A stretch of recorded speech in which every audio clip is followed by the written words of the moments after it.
Good morning, everyone. Thanks for tuning in to another episode of The Next Level Live. We are going to switch it up a little bit this week, and we are going to talk about our February bonuses.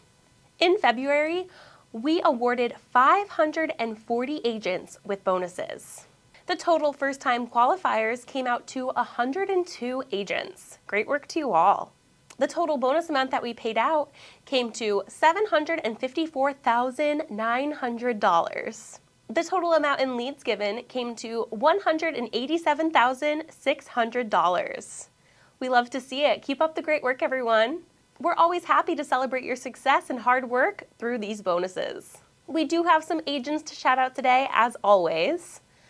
This week, our agent spotlight featured Yolanda Scott with FFL Level Up. Yolanda is being recognized for helping 70 families this month in all life. Great work, Yolanda. 70 families in 1 month. All right, for our rising star this week, we featured Jacob Lamontanaro with FFL Takeover. Jacob is being recognized for helping 40 families this month in all life business. Great work, Jacob. Can't wait to see what you do next. We do have an exciting announcement today, announcing the 2024 Top Producer Caribbean Cruise. You have a chance to win a 3-day Royal Caribbean cruise to the Bahamas. You will qualify if you issue pay $100,000 in life or IUL between February 1st and May 1st. The top 15 annuity producers will also be invited. However, annuities do not count towards qualification. It's just life and IULs. Look out for more information coming your way soon. Coming up next, we've got Inside the Sale with Gary Ahlberg.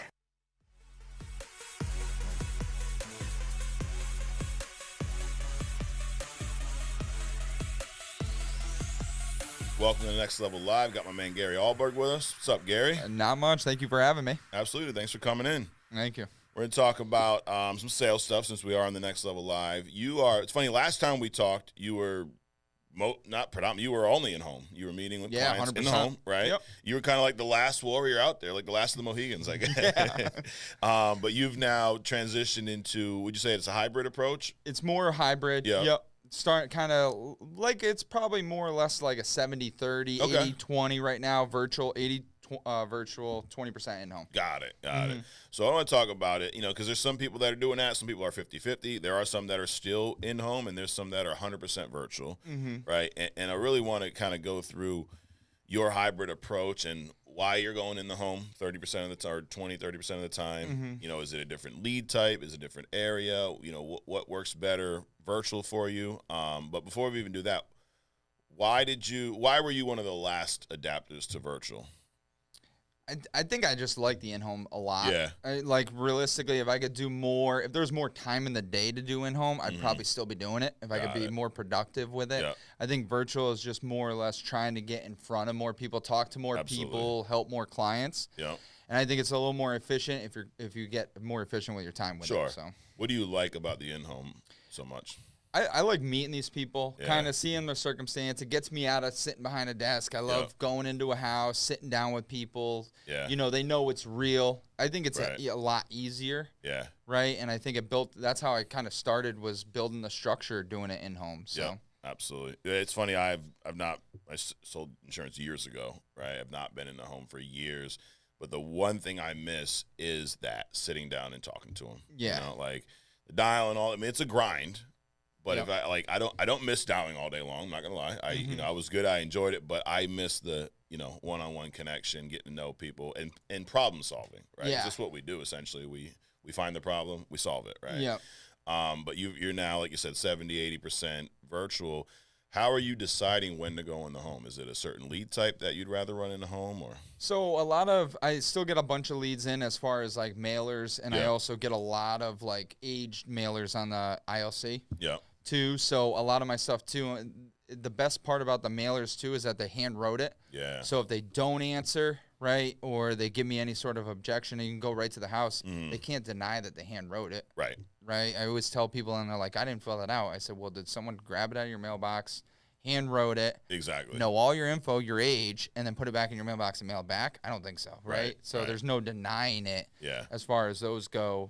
in the house. So. Yeah, it's a little easier for them to do that on an internet lead or something. You know, it's just a printout, right? Like, did you fill this out? You're like, dude, you could have printed out yourself. It's harder to approach it that way. Exactly. Yep. So your direct mail leads, you're trying to meet those in person. Correct. And then any internet, whatever, any other type of lead, social media lead, you're doing virtual. Yeah. So a lot of that stuff too, as far as the social media, or you get the internet leads and stuff like that. I try to build it over the phone, and sometimes even till this day, a lot of times it's hard to build the trust still too. Yeah. But they're nice and local. I'm like, hey, listen, you're only 45 minutes away from me. I'm going to be in your area tomorrow. I can squeeze you in the morning or afternoon. And it's always like almost I'll go in home too if that's the worst case scenario. Okay. If you realize it's not going to be a good fit over the phone, you'll transition to meet them in the home. Yep. And then they're local.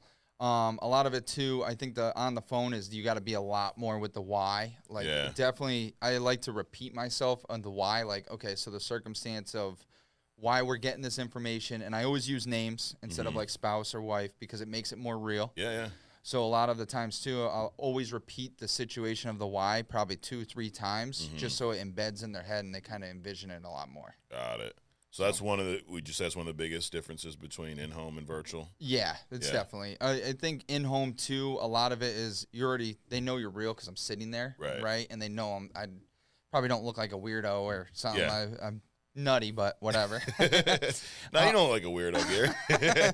But at least they know it's real in-house. Yeah. So, like, I'm not trying to say, hey, like, I am who I am. It's like telesales more or less virtually. You're sending out your license. It's a lot more involvement of trying to build the trust, not on top of the why, too. Got it. So you're doing a lot more of that. Now, are you telesales or are you virtual? I'm doing more telesales. More telesales. Got it. Have you done the Zoom appointments I actually at all? did one yesterday, so I still do some Zooms. So you're doing all, dude. You don't mess around. Yeah, well, I called the guy multiple times real quick. I called him, and he answered my call, but he wouldn't say anything. So he kind of didn't. I was like, hello. And I'm like, he's got an iPhone. I'm going to FaceTime him. So I FaceTimed him, and then I was able to help him on the phone. And he answered, and he's like, oh, yeah, you're real. What's going on? Wow. I couldn't believe it. Yeah. And it was like... So he thought you were spam. Yeah, he probably. We were just talking before this, like, your phone would tell you if it's spam. Sometimes it's inaccurate, But so he thought you were just spamming him. Yeah, and then you did. Why? What made you think to FaceTime him? Well, I noticed when I sent him a text, hey, this is Gary Ahlberg just getting back to you here. I tried answering, but nothing's going on, and I knew it went blue, so I knew it was an iPhone. Yeah. So then I was like, let me just FaceTime it and see what happens. He answered it. So I was like, it was pretty cool because then I was able to help him. He's like, oh, yeah, you're real. No objections from there. It's like you have this mentality, and we've said this statement. A lot of our top guys have said this, resolve every lead. And I feel like you embody that. Yeah. Because these little things, there's a lot of agents that guy who answered and didn't say anything, they would have just got rid of the lead, right? It's a bad lead, Gary. Yeah. Right? Exactly. But you're going, dude filled it out. Yep.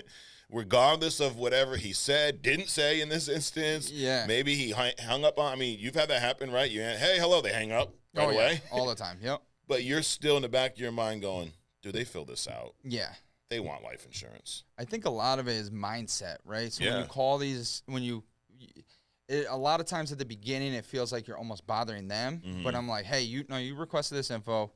I'm here to get the information. I feel when you feel more confident in yourself telling them that, they feel it. And they're like, okay, yeah, I did fill out the request. They almost have to, you have to sell them on why that they needed it, right? Yeah. Kind of. Like, you requested this info.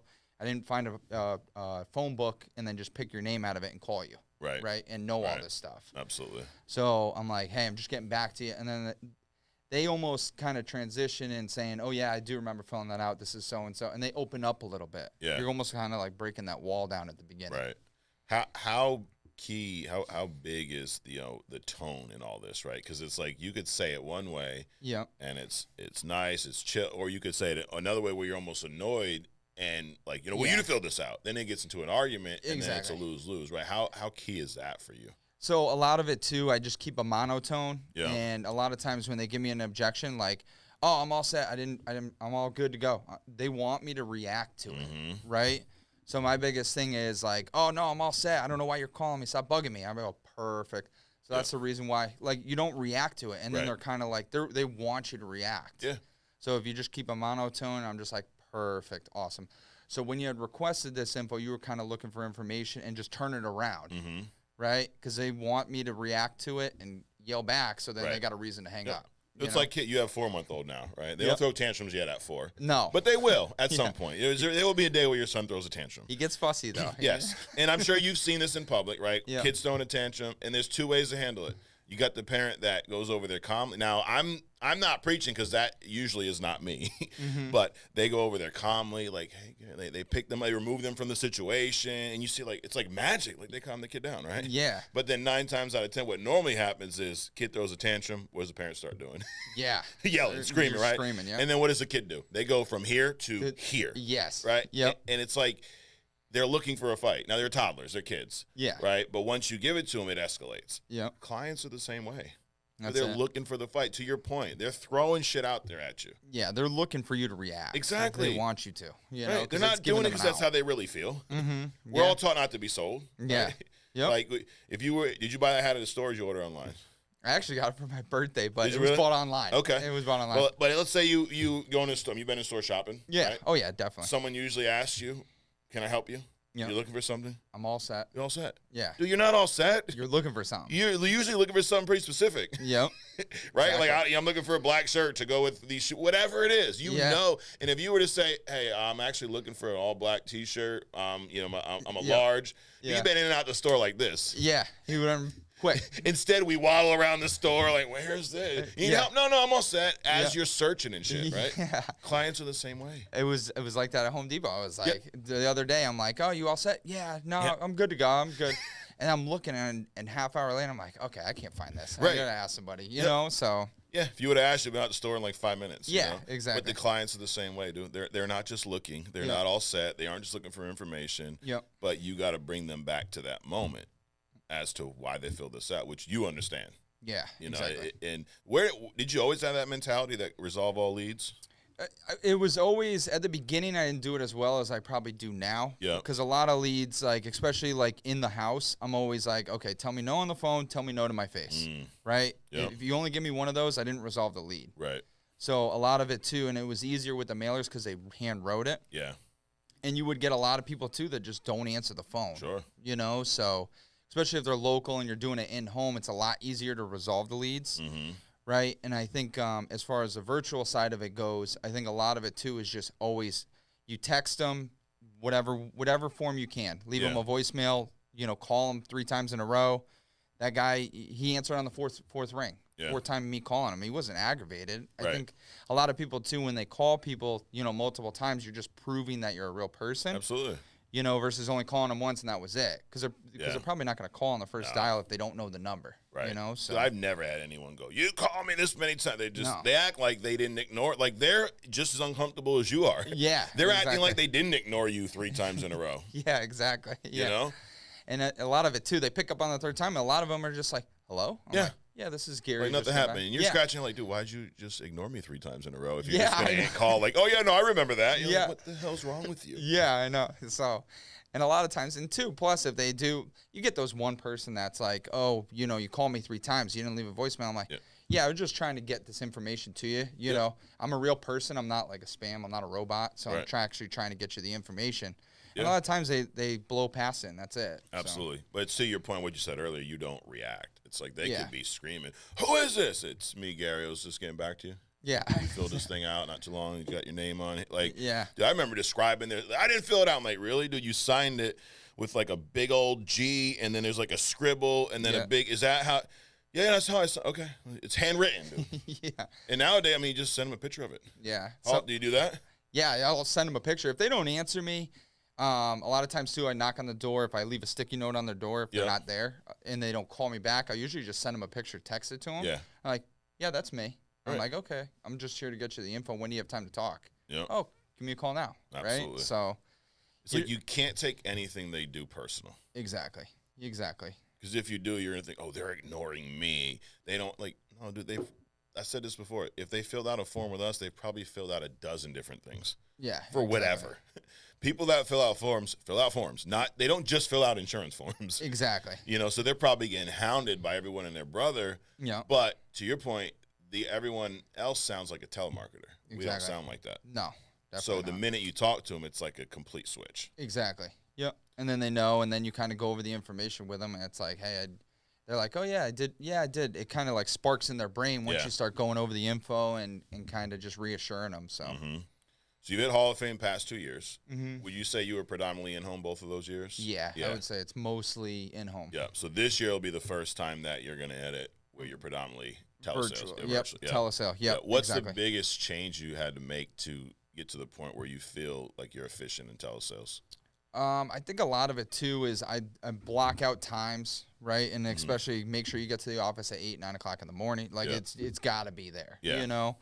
And a lot of it too, I kind of wake up in the morning, look at what my schedule looks like, and if I could fit any other time in, because you want to be telesales, you want to be more packed in, right? Because a lot of people that either don't answer, so.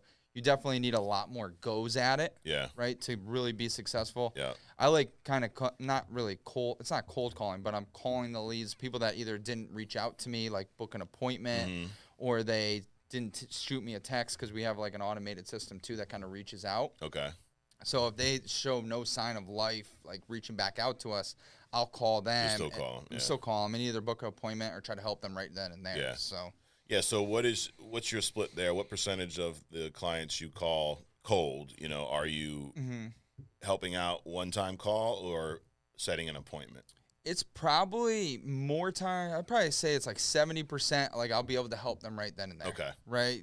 Generally. And that's what you're leading with. Yeah, that's what I'm leading with. I'm going to try to help them right then and there. If they're busy or if they're driving or they got a doctor's appointment, I'll say, hey, when's a better time to get back to you? Right. Right? It's almost like the same approach as a door knock, right? Like it because you said you have this system where they reach out, book appointments. They've not. You're not cold calling because they filled something out. Yeah, they requested. But it's your first contact. But it's just like doing a door knock, right? Like exactly. They're not. I don't have an appointment with you, but hey, you filled this out. Yeah. You don't want I love this when you're training agents and they go, yeah, no, I door knocked today. Cool, how'd you make out? Oh, I set 5 appointments. Like, what do you? So the person was there. Yeah. Why didn't you just go in? Yeah, just help him there. Right, like he's home. You're home. Like it take me a few minutes to get you the information. When we take my shoes off, like unless they tell you don't come in, like why would you not? Yeah, exactly. I'm trying to help them right then and there, and a lot of times too. It's crazy because it's the same thing with like on the phone and going in home. Yeah. Right? If they answer, tell you no on the phone, a lot of these people text you stop. Like stop. And those people want it. Yeah. They just probably don't want the automatic text, the automated text, so they're stopping that, but they actually want the coverage. Yep. You know, so. Yeah. It just, it all boils down to mindset. Exactly. It's like if you're watching, you go, why is Gary having, these results and I'm not? Must be the leads. No. This was one of my favorite things back when I first started. Sean would always have me dial in front of everybody, so it was good at booking appointments. Yeah. And you could tell where people's mindset were based off the questions they ask when you get done, right? Yeah. You get a guy who's hungry is like, so that's all you got to do? Like, how can I get some leads? Yeah. Then the guy who's a pessimist who is not accountable, which we talked a lot about if you've not seen the True Talk with Gary, check that out. We talked a lot about being accountable to yourself, right? Correct. The guy that's not, the question I get all the time, Gary? They like peek over, like, what kind of leads are those? Yeah. I'm like, dude, they're leads that people filled out. They're the same leads that you have and that you're saying I got the bad batch and they're not interested. It's the same freaking leads. Yeah. But this is different. Exactly. It's almost like the Zach shout-out Twardowski. Yeah. Where he says he's looking more for no's than he is yeses. Absolutely. So when you start looking for no's, then the yeses just start coming because you're already like, hey, I want you to say no. You're almost pushing them and they're like, no, well, I want it. And kind of like, it's all mindset, right? It's a big mindset thing. So. Yep. It's a numbers game at the end of the day, and it's like whoever you are, however, you could be a brand new age, you could have been here for the past 10 years. Yep. You have your numbers. I'm sure if I were that, hey, if I get this many leads, I'm going to talk to this many people, I'm going to have this many appointments, and I'm going to help this many families. Exactly. Once you got that figured out, how could you lose? Exactly. You can't. You know your numbers. Mm-hmm. The only way you're going to lose is you don't put in the activity, right? Exactly. You go, well, that's a lot of activity. I have to talk to 30 people to help 5 families. Okay, well, you got to get better, but that's your number. Yeah. So guess what? You want to help 10 families? Speak to 60 people. Exactly. And if I buy 500 leads, I'm going to talk to 100 people. Okay. Yep. You know your numbers. Just do that over and over and over again till you get to your goal. Exactly. Hard work works. Absolutely. You know, so at the beginning, I was like a bull in a china shop here. I was didn't know what I was doing, but I was like, just going to work hard and figure it out, right? It may not be perfect. I'm not trying to be perfect. I just want to be able to figure this out, help people, and make it work. So. Yep. That's why you work well with Eric Anthony, because he'll tell you he was a bull at a China shop too. And he may come to the office all this shit. I need I need leads. Where are leads? Sounds like they're in Dallas. I'll move there. Yeah. We were kind of like joking, but there are a lot of leads there if you want to move there. And next thing you know, dude, he's booking flights to move to Texas. You know? But it was but that's why he was able to get the results he got, because it was massive effort. Exactly. He wasn't overthinking it. You can't overthink this business. Yeah. It's simple. It's not easy by all means. It's not easy every day to do what you do. Yeah. But is it not simple? It's a simple. If you just do that and you go into it, and a lot of times too, people try to be so perfect. Right. They want to sound perfect. There is no perfect on the phone. There isn't. So you just continue to keep working, and I'm not perfect. I'm just as genuine as I can be on the phone. Yeah. Hey, this is what I'm here. This is what I do. This is how we're going to go. This is how the appointment's going to go. Have structure. Yep. Keep control. And I think just doing that, not looking to be perfect, but just be the best that you can as far as going over that stuff. Yeah, that's huge, dude. I love that. We'll end on that. Don't be perfect. Yeah. No one in this business that's perfect. No. And to your point, they're looking for a real person. Exactly. Real They just people want aren't genuine. perfect, dude. Real people aren't perfect. They want to see your flaw. They want to see I misspoke. Like, it's okay. You don't have to. You don't want to sound like the professional. Hey, Mr. Ahlberg, how are you doing this afternoon? Yeah. You're about to get hung up on. That's what's about to happen. It's like that suit and tie approach. Absolutely. You know, people just want a genuine person. That's it. Absolutely. Well, I appreciate you coming and doing this. Thank you for having me. Guys, thanks for watching. Hit the subscribe button if you're not already. You know where to find us every week right here on The Next Level Live. We'll see you next week. All right, everyone. Thanks again for tuning in to another fabulous episode of The Next Level Live. Don't forget to check out True Talk this coming Tuesday at 8 a.m. with Trey Honeycutt. And next week on Friday, we have a special TNL episode with Sean Mike. Don't forget to like, comment, and subscribe, and we'll see you all next week.